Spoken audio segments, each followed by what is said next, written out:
भागवत जी की कथा, इनकी महिमा में आया। वैसे तो भगवान की जहां भी कथा हो,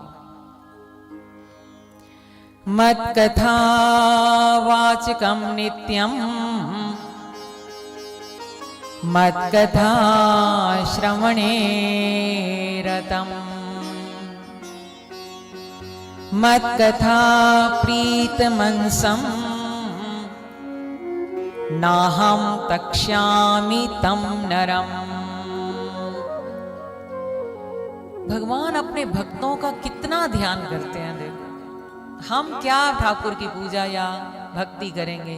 देखो इस श्लोक में भगवान ने क्या कहा। इसलिए तो कलयुग सस्ता है। कलयुग केवल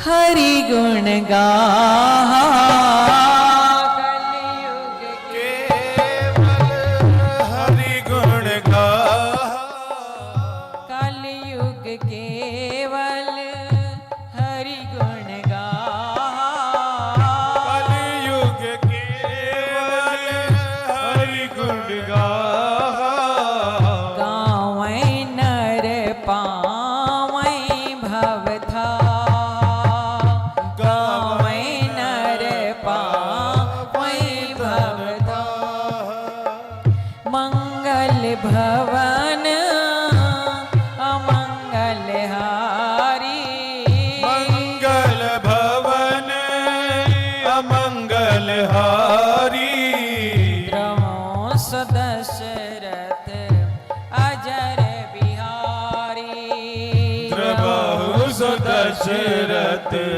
अजर बिहारी। कलयुग केवल हरि गुण गाहा।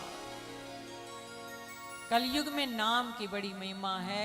गावई नर भावई भवताहा, जो गाते हैं भाव सागर से वो पार हो जाते हैं। यहां देखो भगवान ने कितना सुंदर कहा। ये भी श्रीमद् भागवत जी की महिमा में भी आया। मत कथा वाचकम नित्यम, जहां नित्य प्रति मेरी कथा कही जाती है, वाची जाती है, जहां कही जाती है। मत कथा श्रवणे रतम, जिनके कान नित्य प्रति मेरी कथा में रत रहते हैं। सुननी चाहिए, भगवान की कथा में रत हो जाना चाहिए। वो तो कान ही कान नहीं जो भगवान की कथा ना सुने। मत कथा प्रीत मनसम, मेरी कथा में जिसका मन प्रेम पूर्वक रम गया,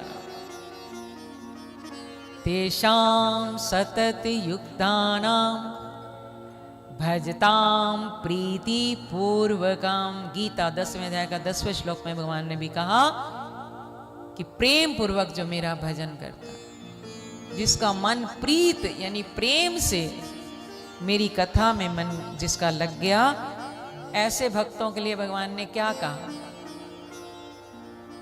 ये मनसा वाचा कर्मणा हो गया। मनसा वाचा कर्मणा जो मेरी कथा कहते हैं, सुनते हैं, अपना मन लगाते हैं, तत् नाहम तक्ष्यामि, नाहा अहम, अहम कहते हैं मैं, संस्कृत में अहम का अर्थ है मैं, ना अहम तक्ष्यामि, मैं उनको तम नरम, तम कहते हैं उनको, नरम कहते हैं उन लोगों को, मैं बिल्कुल त्यागता ही नहीं। हाँ, भक्त भगवान को भूल जाते हैं क्योंकि हम सब स्वार्थी हैं, आर्त भक्त हैं, अर्थार्थी हैं, आर्त हैं, अर्थार्थी हैं। मतलब पढ़ा तो भगवान को याद कर लिया, और जहां मतलब खत्म हुआ, चलो तू कौन और मैं कौन।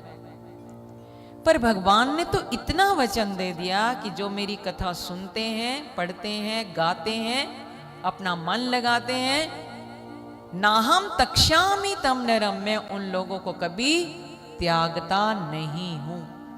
तो आप तो पक्के कंफर्म हो गए, ठीक है। मैं भी आपके साथ हूं, मुझे मत छोड़ देना। भगवान ने कहा मैं छोड़ूंगा नहीं कभी